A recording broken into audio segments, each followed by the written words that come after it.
आदर्शों पर चलना चाहिए। और जब हम बाबा साहब की तरफ देखते हैं तो मैं समझता हूं कि उन्होंने, जब हम उनकी किताब पढ़ते हैं क्रांति प्रतिक्रांति या एनलेशन ऑफ कास्ट, तो हम ये देखते हैं कि वो हर चीज का रास्ता बता के गए। हमें कहीं और जाने की जरूरत नहीं, हम पे ज्ञान का सागर, चाहे राजनीति हो, चाहे समाजशास्त्र हो, चाहे अर्थशास्त्र हो, हम पे ज्ञान का सागर है, शक्ति का पुंज, symbol of knowledge. Doctor Ambedkar जैसी विचारधारा और ऐसी शख्सियत जो इतिहास में अजर अमर है, ऐसी शख्सियत हमारे पास, हमें अपने महापुरुषों का अनुसरण करना चाहिए।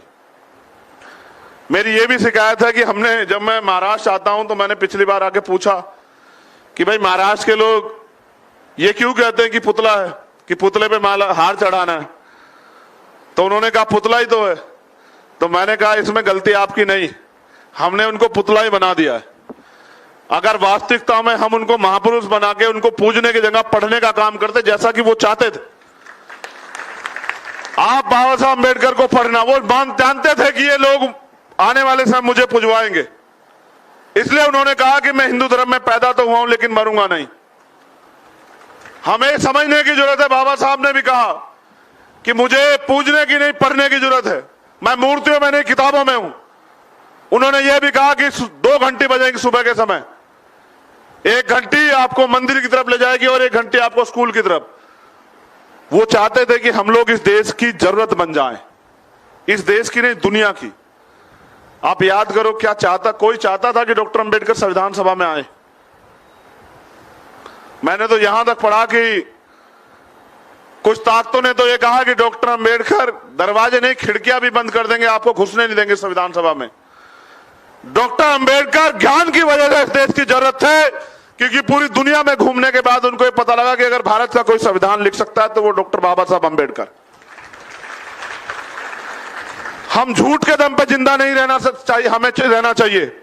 क्योंकि अगर जब मैं स्टडी करता हूं तो मैं देखता हूं कि आरक्षण का प्रावधान डॉक्टर अंबेडकर राष्ट्रपिता छत्रपति साहू जी महाराज से लाते हैं, जिन्होंने 1902 में आरक्षण की व्यवस्था की।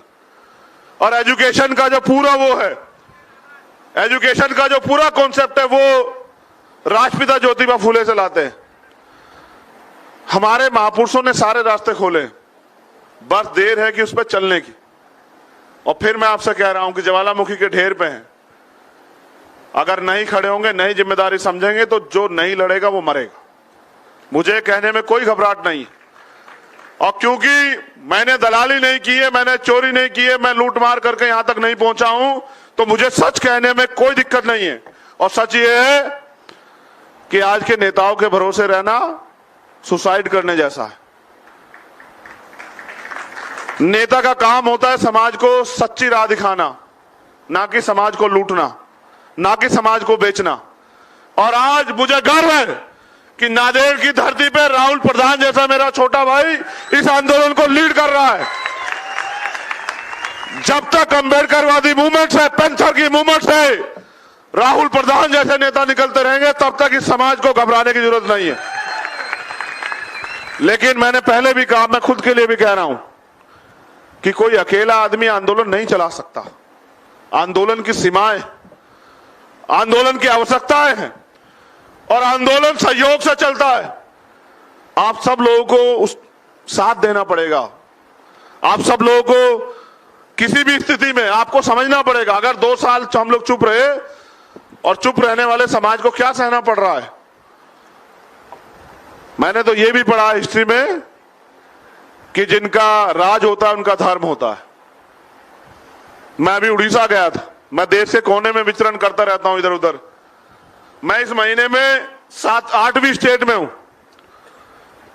मैं झारखंड गया, मैं उड़ीसा गया, मैं छत्तीसगढ़ गया, मैं राजस्थान गया, मध्य प्रदेश गया, दिल्ली गया, मैं पंजाब गया, हरियाणा गया, और फिर मैं यहां आया। और जब मैं देखता हूं कि चारों तरफ, तो हमारी समस्या क्षेत्रीय समस्या नहीं है। इस देश में जातिवाद बहुत बड़ी समस्या है, देशव्यापी समस्या है, कोरोना से बड़ी समस्या, प्लेग और तमाम तरह की महामारी से बड़ी समस्या जातिवाद। और उस जातिवाद के आगे हमारी काबिलियत बोनी साबित हो जाती है, चाहे हमें कितनी भी काबिलियत हो। इस व्यवस्था में जातिवाद के सामने हम लोग जीरो हो जाते हैं। हमारी काबिलियत को घुटने टेकने के लिए मजबूर कर दिया जाता है। जब मैं पूरे देश में देखता हूं और जाता हूं तो कहीं मैं सुनता हूं कि साहब हमारे पास जमीन नहीं है, कहीं सुनता हूं कि साहब हम पे रोजगार नहीं है, कहीं सुनता हूं साहब हम पे जो है हमारे साथ कास्ट एट्रोसिटी होती है, कहीं मैं सुनता हूं कि साहब हमें पानी नहीं है, कहीं मैं सुनता हूं कि साहब स्वाभिमान से जी नहीं सकते। मैं राजस्थान गया, मूछें रखने के नाम पे जितेंद्र मेघवाल की हत्या कर दी गई। और अगर मैं दर्द बयां करूं आपसे, अगर आपसे नहीं कहूंगा तो किससे कहूंगा? तो जब मैं जितेंद्र मेघवाल के परिवार से बात कर रहा तो वहां बहनों ने मुझे जो बताया वो और दर्दनाक था। और जब मैं नांदेड़ पे भी याद करता हूं तो ऐसी घटना मुझे दिखाई देती है। मुझे बताया गया राजस्थान में कि आज भी राजस्थानी कपड़े पहन के अगर कोई महिला निकल जाती है तो डॉक्टर अंबेडकर की विरोधी विचारधारा के जो लोग हैं वो उसके तन से वो कपड़े खींच लेते हैं। एक घटना तो उन्होंने मुझे ऐसी बताई कि एक महिला कपड़े पहन के निकल गई तो दूसरे लोगों ने उसको नगन करके तब तक बंद रखा जब तक उसके पुराने कपड़े घर से नहीं आए। उन्होंने बताया कि आज भी हम अच्छे कपड़े पहन के और चप्पल पहन के सामंतियों के घर के सामने से नहीं निकल सकते हैं।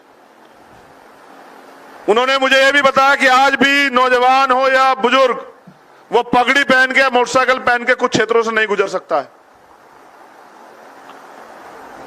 और परभनी का उदाहरण, घटना पुरानी है लेकिन उसका नेतृत्व किया था एसएम प्रधान जी ने। परभनी का दर्द अभी हम भूले नहीं। तो चाहे महाराष्ट्र हो राजस्थान, और जैसा मैंने कहा कि उड़ीसा में, जब मैं उड़ीसा गया तो मैंने देखा कि ना मकान है, ना स्वाभिमान है, ना सम्मान है, ना ही रोटी है, ना ही कपड़ा। और हो सकता है कि जानवर भी अच्छा जीवन जीते हो। इससे बुरी स्थिति में समाज। अब वो सब लोग ये सोचते हैं, मैं जब उनको सुनता हूं उनको लगता है कोई पीर पैगंबर,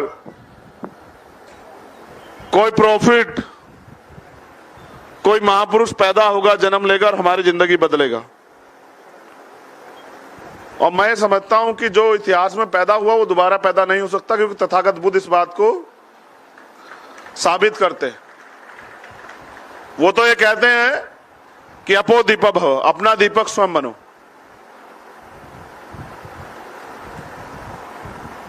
तो मैं समझता हूं कि उनकी आंखों में एक उम्मीद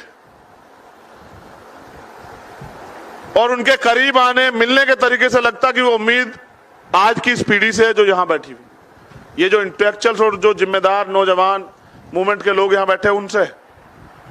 और वो आप में ही आज महापुरुषों को देखते हैं। हमें उस उम्मीद को जिंदा रखना, इस बात के साथ जिंदा रखना है कि जब डॉक्टर अंबेडकर ने कहा कि जाओ अपनी घर की दीवारों पे लिख दो कि हम इस देश के शासक हैं, तो लोग इस बात पे हंसे और आश्चर्यचकित हुए कि बाबा साहब कैसी बात कर रहे हैं, हमारे पास तो घर ही नहीं, दीवारें कहां से आएंगे, लिखेंगे कहां पे। लेकिन समय के साथ दीवारें भी आई, लेकिन हमने अपने घरों पे नहीं लिखा कि हम इस देश के शासक हैं या हमें इस देश का शासक बनना है। हमने अगर कुछ लिखा तो मात्र ये कि हम इसलिए पढ़ रहे हैं कि हमें नौकर बनना है। और नौकर होता है, कोई छोटा होता है, कोई बड़ा होता है। और नौकर का एक ही काम होता है कि जो मालिक कह दे उसको उसका पालन करना पड़ता है।